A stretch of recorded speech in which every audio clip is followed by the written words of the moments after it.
Bien amigos, y de las buenas noticias económicas tenemos que pasar a las noticias complicadas. El día de hoy una nueva emboscada a una patrulla en la zona de Echarate, en la Convención del Cusco, dejó 2 policías muertos y un soldado del ejército también muerto. Bueno, es una expresión más de que falta que el Estado se organice, se rearme para enfrentar esta situación.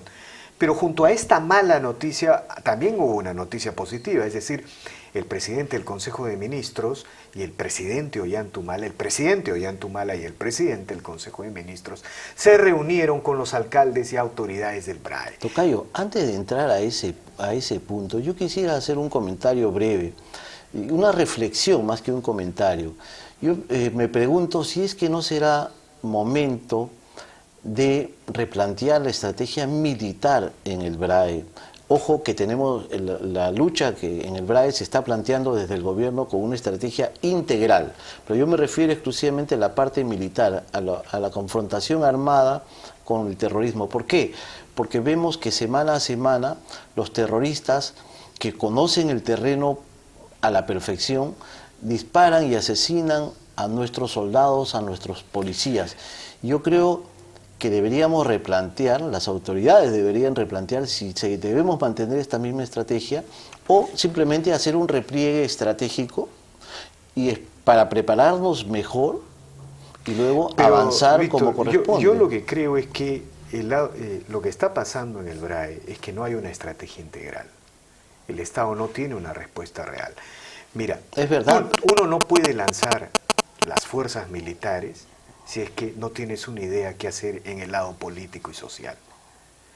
Eso es la manera, digamos, creer que el tema del BRAE es exclusivamente un asunto militar, es condenar cualquier estrategia a la derrota. Por eso, Víctor, a mí me parece muy importante lo que ha hecho el día de hoy el presidente Ollantumala, el ministro Valdés, de reunirse con los alcaldes de BRAE y acordar, creo que con los presidentes regionales también, con las autoridades regionales, y lo que se ha acordado es que esta reunión se produzca cada 2 meses. Si el Estado, con todos los actores del Estado, gobiernos locales y regiones, entran con fuerza a tener ideas sobre salud, sobre educación, sobre carreteras, sobre energía, yo te puedo asegurar con toda certeza, Víctor, que tarde o temprano esa gente que el día de hoy a lo mejor no está con las columnas de los hermanos Quispe Palomino, pero esa gente que el día de hoy de una u otra manera se muestra indiferente, esa gente va a mirar con otros ojos al Estado y va a ser de una u otra manera la fuente de información.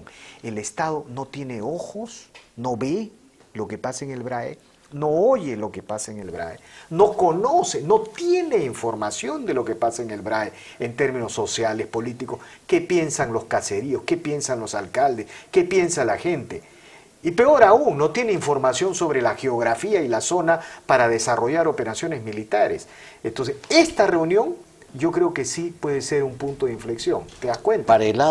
Para la lucha y para el combate integral al terrorismo, sin duda, Víctor Andrés, pero también tenemos que ver lo siguiente: en realidad este Estado le ha reventado, a este gobierno le ha reventado, le ha estallado el problema en las manos, porque este es un problema que venimos arrastrándolo. Cuando este gobierno ha asumido la conducción del país, no hemos tenido tampoco una estrategia integral de lucha contra el narcotráfico. Es más, ni siquiera una estrategia militar bien planteada. Los 2 gobiernos anteriores simplemente le tiraron el problema sobre los hombros de los militares y dijeron, resuelvan ustedes esto. Pero no había una estrategia política integral. Claro, no lo hubo. O sea, eso es... no podemos, por lo tanto, pedirle a este gobierno que en el poco tiempo que está, haga todo lo que no han hecho los otros. Pero sí tenemos que...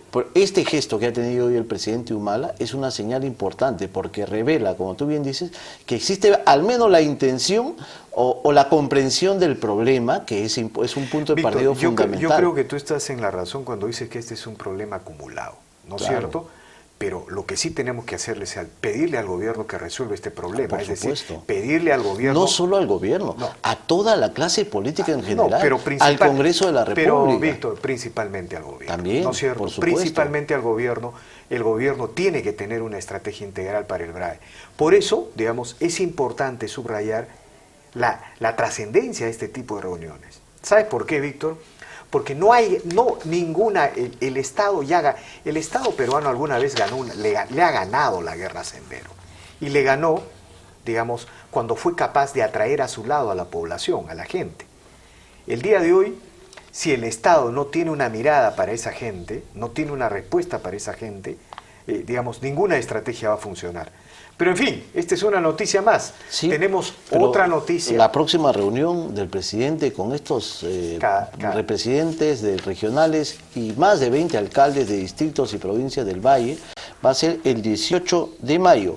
Así que estaremos atentos para hacer el seguimiento. Se dice del que caso. serán reuniones 2 veces al mes. Ojalá que se institucionalice un mecanismo de coordinación para poder pacificar esa zona pronto. No va a ser inmediato. Si hay una centralización política y social del de las autoridades y el Estado, digamos, la estrategia militar va a fluir.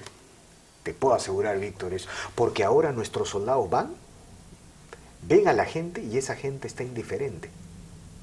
Son algo así como extranjeros. Tenemos que hacer que esa gente sienta que esos soldados son sus soldados.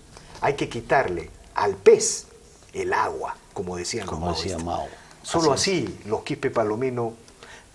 Yo estoy seguro que nuestro ejército los va a terminar. Pero también no debemos olvidar que el gobierno tiene la responsabilidad de darle a nuestros militares y policías protección legal, apoyo político decidido, porque hoy están desamparados legalmente y son blancos de persecuciones injustas de parte de ciertos sectores interesados en maniatar al Estado y dejarlo indefenso frente a la agresión terrorista. Bueno, Víctor, el día de hoy hubo otra noticia que también nos tiene que hacer fruncir el ceño, pues, ¿no? El ejecutivo de Newmont Mining, el señor Richard O'Brien, en la práctica lo que ha dicho es, ante las condiciones que ha planteado el gobierno, sobre todo el tema de las 2 lagunas, ¿no? Ha dado a entender que esto podría convertir al proyecto Conga en no rentable. Y si eso es así, se podrían ir, lo ha dicho de una manera diplomática, cortés, el capital destinado a Conga se podría ir a Australia, Ghana e Indonesia. Es decir, los reparos de Yanacocha empiezan a convertirse en algo más que reparos, por llamarlo de alguna manera. ¿Qué te parece? Bueno, es preocupante porque sin duda son 4.800 millones de dólares que perderíamos los peruanos y que perderían principalmente los cajamarquinos, una suma que permitiría a los hermanos de esa región acelerar su crecimiento económico y su desarrollo. Ahora, en los últimos días han aparecido información nueva que da mucho que pensar, Víctor Andrés. Por ejemplo, el gobierno le está pidiendo a Newmont que contrate a 10.000 trabajadores, cuando se sabe que la empresa necesita solo 10.000 para el proyecto Conga. 6.000, perdón, para el proyecto Conga. Entonces, ¿por qué se le tiene que obligar a que contrate a 4.000 más? Luego, se ha extendido el área de influencia del proyecto Conga y por consiguiente las obligaciones que tiene toda empresa con su área de influencia a toda la región Cajamarca. Algo que además está fuera de la ley, ¿no? Yo creo que se les ha pasado la mano al presidente de la República y al gobierno, ¿no? Creo que ese discurso del presidente Humala no fue bien manejado, ¿sabes? Porque hasta antes del discurso las cosas estaban muy bien. Yo recuerdo que los ministros salieron y dijeron: el peritaje no necesariamente significa que Conga va, lo que significa es, nos da luces técnicas para estudiar. Los ministerios, esto se va a pasar a los ministerios y en consulta con la gente esto puede ir, ¿no? Era una estrategia más fina, me parece, ¿no? Y por eso mismo, Santos por ahí dijo, esto es un triunfo de Cajamarca. pero creo que hubo otros hechos que fueron cambiando la situación. Yo creo que el presidente se precipitó en su discurso. O digamos que fue muy tajante, ¿no?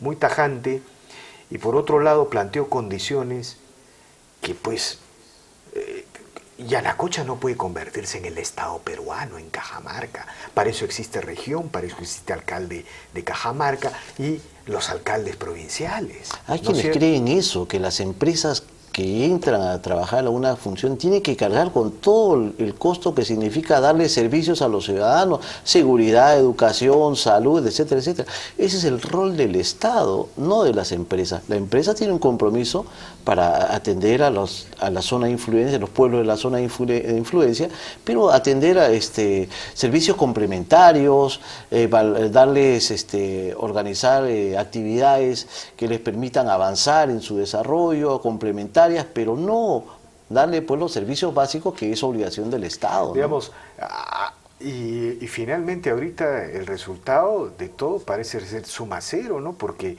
Yanacocha está convirtiendo sus reparos prácticamente en cuestionamientos al anuncio presidencial, y por otro lado el señor Santos, ¿no?, está tomando las lagunas con los grupos más radicales. Entonces el resultado empieza a ser cero, ¿no? Cuidado, se necesita retomar ese manejo fino, ¿no? Ese peritaje es un instrumento que puede ayudar a resolver los temas de las dos partes. La otra parte del problema me preocupa... Perdón, Víctor, ¿sabes por qué? Porque si bien no recuerdo, el peritaje no es categórico en cuanto a las... Por ejemplo, en cuanto a las lagunas, ¿no? No. Plantea... Previo estudio, ¿no? Si hace un estudio... Y con la consiguiente reparación ambiental, resarcimiento hídrico, en fin, ¿no? Entonces, hay que retomar el manejo fino en este tema, ¿no?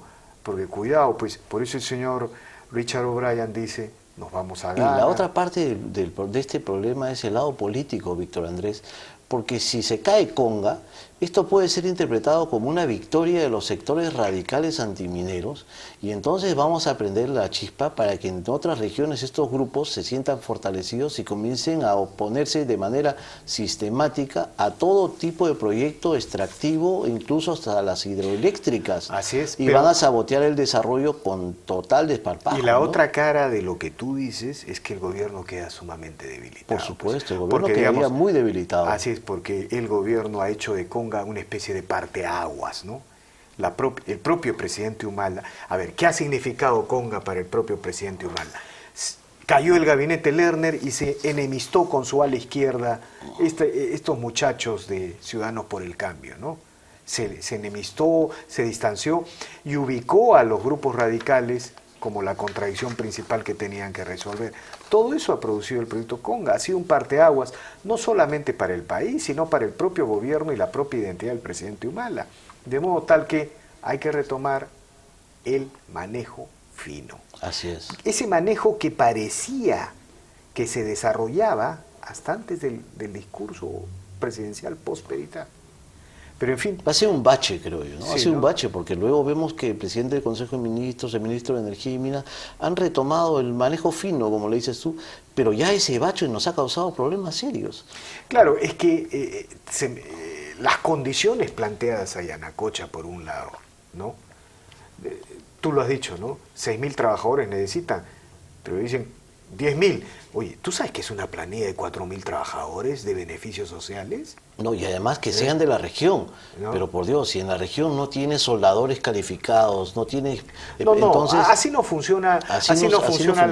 Así funcionaban las empresas en los países de Europa del Este, ¿no?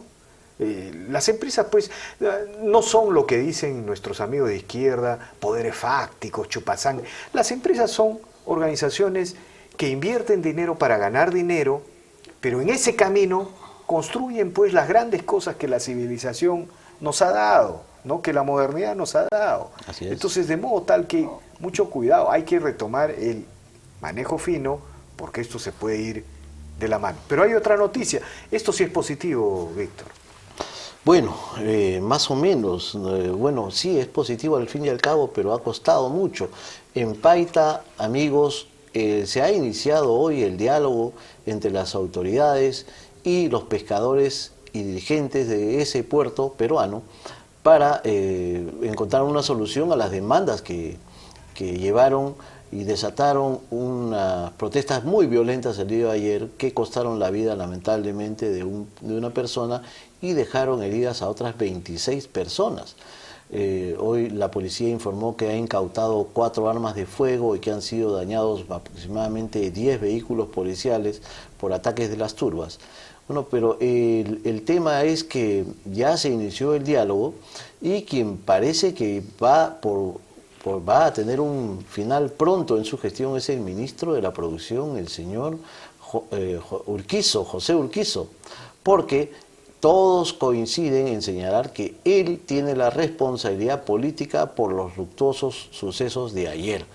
Mira, imagínate, Víctor, el tema Conga es extremadamente tenso, ha tenido incluso expresiones mucho más violentas, sistemáticas, organizadas, pero no ha tenido este desenlace, ¿no? Ni un muerto. ¿No? Entonces, pero este desenlace se ha dado por negligencia. El acuerdo estaba, la resolución estaba, sino se demoró, se demoró. El ministro, alguien tiene que asumir la responsabilidad política. Bueno, los paiteños han sacado grandes carteles hoy día y la puntería está contra el ministro Urquizo y contra la viceministra Magluf. Ambos son considerados los responsables. A propósito, el congresista Juan José Díaz Dios ha anunciado hoy en Piura que va a presentar el próximo lunes un pedido de interpelación al ministro que muy probablemente derive en un pedido de censura, que dicho sea de paso la tendría muy merecida usted, ministro Urquizo, porque realmente ha actuado de una manera tremendamente negligente que no se justifica por nada del mundo. Y si la censura no procede, porque a veces no procede, pues... bueno, por mayoría de votos, ¿no? Toledo vota... El propio, bien difícil que proceda, ¿no es cierto? Por la composición del Congreso, las virtuales alianzas nebulosas la que correlación existen. de fuerzas que hay. Bueno, en este contexto el propio presidente Humala debería relevar al ministro Urquizo. Sería una buena señal de su gobierno, ¿no? Una muy buena señal para la gente, para la atención en Conga, para la atención en otras áreas, ¿no? Es decir, las autoridades, los funcionarios tienen que tener la suficiente sensibilidad como para darse cuenta que si no firman un decreto que ya es expresión de un acuerdo, de un compromiso, bueno, eso trae resultados y consecuencias, pues. Y bueno, Víctor Andrés, los cambios ministeriales usualmente se hacen en julio, pero ¿no te parece que de aquí a julio se nos hace una eternidad con algunos ministros? Sí, pero digamos, en ese caso yo prefiero recurrir a los criterios tradicionales de la oposición inglesa, ¿no? Lea la oposición. Mira, este gobierno, ¿no? Este gobierno está enfrentando problemas muy complicados, ¿no? Muy complicados en el BRAE, en Conga, ¿no? Que, como tú lo dijiste correctamente, no son solamente sus problemas, sino son los problemas estructurales, los problemas acumulados durante los periodos de Toledo, de García, ¿no es cierto? Entonces, yo creo que hay que darle al presidente de la República el suficiente espacio para que él reorganice su gabinete, ¿no es cierto? No debemos caer en el facilismo de los señores de Ciudadanos por el Cambio que han enfilado todas sus baterías contra el presidente del Consejo de Ministros. Quien, dicho sea de paso, tocayo, yo sí voto porque se quede, porque es una persona que ha demostrado capacidad, definitivamente. Digamos, el problema, Víctor, es que no aparece otro recambio, porque si los señores Ciudadanos por el Cambio creen que ellos tienen el recambio, bueno, ¿sabes qué? Tendrán un recambio para retroceder, mi querido Víctor Andrés. No, ya lo nosotros demostraron, necesitamos avanzar. Pero ya lo ¿no? demostraron, pues. Vamos a pensar en política chavista, pues, ¿no? No, mira, ya lo demostraron. Mira ese gabinete que tuvieron, ¿no es cierto? Era un gabinete que ni siquiera podía tener cohesión. Cada cual se disparaba por su lado de una manera increíble. Es que la izquierda, yo creo que la gente de la izquierda, a pesar de su edad, está compuesta por gente que nunca debió hacer política, ¿ya? Son demasiado anarquistas, individualistas, incapaces de cooperar, de ponerse de acuerdo entre ellos. Una vez yo pensé que la mayoría de ellos debieron ser pintores, cantores, no sé, pero la política requiere otro tipo de sensibilidad, ¿no es cierto? Requiere otro tipo de disposición y ellos son incapaces de ponerse de acuerdo. Son muy buenos para el ataque, la confrontación, para la destrucción, pero construir, bien complicado, ¿no? Para la retórica, para elucubrar discursos que simplemente son bla, Entonces, bla, volviendo bla. al tema, Víctor, el gobierno tiene que tener, digamos, por eso es importante estas reuniones que hemos conocido, que el presidente Ollanta viene sosteniendo con los representantes de los partidos políticos, ¿no? Estas reuniones, que son prácticas usuales en las democracias desarrolladas, en las democracias longevas, es una novedad en el escenario político. El presidente Ollanta se reúne con los grupos parlamentarios, les informa las decisiones que va a tomar sobre Conga, les informa los problemas del BRAE, y bueno, se va construyendo una comunidad política, ¿no es cierto? Yo no recuerdo que el presidente García haya hecho eso. No, Víctor, no así, eso no. En el tema de la Haya hubo este tipo de consultas, pero digamos, tenían otra categoría, otra envergadura, eran cuestiones netamente de Estados, todo el tema de la Haya, ¿no? Pero Por más ejemplo, allá de en eso... el tema del BRAE, por ejemplo, el presidente García nunca pisó el BRAE. No le interesó el tema. Nunca se le interesó el tema y siempre estuvo de espaldas a los problemas de las Fuerzas Armadas y de las Fuerzas del Orden en general. Nunca. Bueno, ya se nos acaba el tiempo y... bueno, Tapia le ha metido una pedrada al primer ministro Valdés.